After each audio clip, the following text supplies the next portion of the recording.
이완구 국무총리 후보자의 인준안 표결을 위한 본회의가 오늘 오후 열립니다. 새누리당은 임명동의안 통과를 위해 새는 표가 없도록 막판 표 결집에 주력하고 있고 새정치민주연합은 어떤 방식으로 반대 의사를 표명할지 막판 고민 중입니다.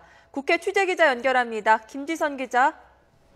네, 국회에 나와 있습니다. 자, 오늘 본회의에서 표결이 이루어질 예정이죠? 네, 오늘 오후 2시에 본회의가 예정돼 있습니다. 시간이 다소 미뤄질 수는 있는데요. 이 자리에서 총리 인준 여부가 결정이 될 것으로 보입니다.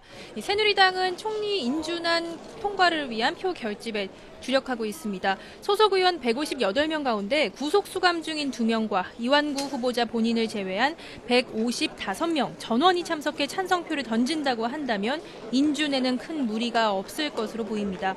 이탈표가 나올 경우 과반을 넘기지 못할 수도 있지만 지도부는 지난주부터 본회의 출석과 표 단속에 힘을 모아왔고 잠시 뒤에는 의원총회를 열어 결의를 다질 계획입니다. 김무성 대표는 아침 최고위원회에서 여야 합의를 존중하라며 야당의 본회의 참석을 촉구했습니다. 직접 들어보시겠습니다. 오늘 본회의는 국회 본연의 역할을 수행하고 여야 간 합의가 존중되고 이행되는 모습을 국민들께 보여드려야 하겠습니다. 네, 반면에 야당은 이완구 후보자 인준에 반대한다는 입장이죠. 네, 그렇습니다. 인준안 반대 입장을 고수하고 있는 새정치민주연합은 어떤 식으로 반대 의사를 표명할지가 고민입니다. 본회의에 참석해 반대 표결을 당론으로 할지 아니면 본회의 자체를 보이콧할지 의원총회에서 결정한다는 방침입니다. 그러면서 여당이 단독 처리에 나설 경우 전국 경색을 피할 수 없을 것이라고 압박했습니다. 문재인 대표의 말입니다. 총리 임명 문제의 가장 중요한 판단 근거는 국민의 뜻입니다. 대다수 국민들이 반대하는 후보자를 다수 의석의 힘으로 밀어붙이려 해서는 안 됩니다.